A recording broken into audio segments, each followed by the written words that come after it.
ဘယ်တော့မှအရှုံးမပေးပါ YouTuber နေလေးတယောက်အနေနဲ့ကျွန်တော်ဘယ်လိုစိတ်အားထက်သန်နေလဲ YouTuber အသေးစားတယောက်ဖြစ်ရတာမလွယ်ဘူးပါဘူးအခါတရံမှာကြည့်ရှုမှုနည်းပါပါတယ်အခါတရံမှာဘယ်သူမှမှတ်ချက်မပေးပါဘူးပြီးတော့တစ်ခါတရံမှာကျွန်တော်တို့လက်လျှော့ခြင်းသလိုခံစားရပါတယ်ဒါပေမဲ့မြန်မာနိုင်ငံမှာအစပြုခံနေသူတယောက်အနေနဲ့တောင်ကျွန်တော်ရဲ့ YouTube ခရီးကိုဆက်လက်ရှောက်လန်းနေပါတယ်ဒီနေ့မှာတော့ YouTuber ငယ်လေးတယောက်အနေနဲ့ကျွန်တော်ဘယ်လိုစိတ်အားထက်သန်နေလဲဆိုတာမျှဝေပေးချင်ပါတယ်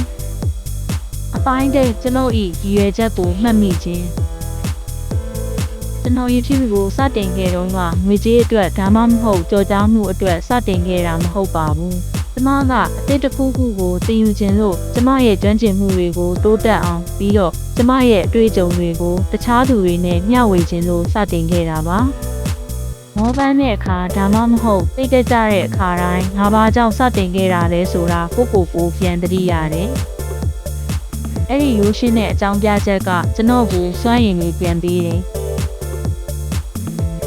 ပိုင်းလက်သေးငယ်သောတိုးတက်မှုသည်အရေးပါသည်။ကြည့်ရှုမှုအနည်းငယ်သာရှိကောင်းရှိနေသည်။စည်ရင်းသွင်းသူအနည်းငယ်သာရှိနိုင်သည်။ဘုံမဟုတ်မှတ်ချက်ပင်မရှိသလောက်ပဲ။ဒါပေမဲ့ကျွန်တော်အရေးကြီးတဲ့အရာတစ်ခုကိုသိခဲ့ရပါတယ်။သေးငယ်တဲ့တိုးတက်မှုဟာတိုးတက်မှုပါပဲ။အလုပ်လုပ်ထားတဲ့ဗီဒီယိုတိုင်းကကျွန်တော်ကိုတေးဖြတ်ခြင်းစကားပြောခြင်းဇလံပြောပြခြင်းနဲ့ယုံကြည်မှုတွေကိုသင်ကြားပေးပါတယ်။ခေတ္တလန်းတိုးလိုက်တာတော့တန်ဖိုးရှိတယ်။ပိုင်း3နိုင်ရှင်ခြင်းစားတင်ခြင်း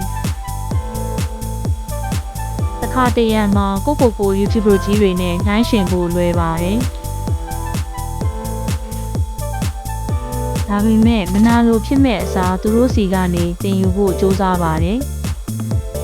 သူတို့ဘယ်လိုပြောလဲဆိုတာကျွန်တော်ကြည့်နေမိတယ်။ဗီဒီယိုတွေကိုတဲဖြတ်တယ်၊ခေါင်းစဉ်တွေရေးတယ်ပြီးတော့ကြည့်ရှုသူတွေနဲ့ချိတ်ဆက်တယ်။နိုင်ရှင်ခြင်းကစိတ်အားထက်သန်မှုကိုဖြစ်စည်းပြနိုင်ပါတယ်။တင်ယူခြင်းကစိတ်အားထက်သန်မှုကိုတိုးတက်စေနိုင်ပါတယ်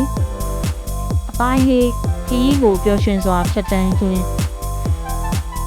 YouTube ဟာရှည်လျားတဲ့ခရီးတစ်ခုဖြစ်ကြောင်းလည်းကျွန်တော်သိလာခဲ့ပါတယ်။အောင်မြင်မှုဆိုတာတညာတည်းနဲ့ဖြစ်မလာပါဘူး။ဒါကြောင့်အခုကျွန်တော်ဒီလုပ်ငန်းစဉ်ကိုပျော်ရွှင်စွာခံစားဖို့ကြိုးစားနေပါတယ်။ဗီဒီယိုများတီးခတ်ခြင်း၊လက်သေးခုံပုံတွေများဖန်တီးခြင်း၊ကျွမ်းကျင်မှုအသစ်များသင်ခြင်းပြီးတော့အဆင့်ပြီးတစ်ဆင့်အလုပ်တင်ပါတယ်။အဲ့ဒီစိတ်ထားကကျွန်တော်ကိုဖိအားအများကြီးမရှိပဲဆက်လက်လှုပ်ဆောင်နိုင်အောင်ကူညီပေးပါတယ်။သင်လည်း YouTuber အသေးစားတယောက်ဆိုရင်လက်မလျှော့ပါနဲ့ဖန်တီးသူကြီးတိုင်းဟာတစ်ချိန်က subscriber လုံးဝမရှိပဲစတင်ခဲ့ကြပါတယ်။ဆက်လက်တင်ယူပါဆက်လက်ဖန်တီးကဆက်လက်တိုးတက်ပါကျွန်တော်ရဲ့ဗီဒီယိုကိုကြည့်ရှုပေးတဲ့အတွက်ကျေးဇူးတင်ပါတယ်။နောက်တစ်ပိုင်းမှာပြန်ဆောင်ကြမယ်။မြင်းကြမ်းမြင့်တဲ့အပေါ်တွင်ရှိပါစေကျေးဇူးပြု၍တိုက်နှစ်သက်ခြင်းမျှဝေခြင်းမှတ်ချက်ပေးခြင်းနှင့် subscribe လုပ်ပါ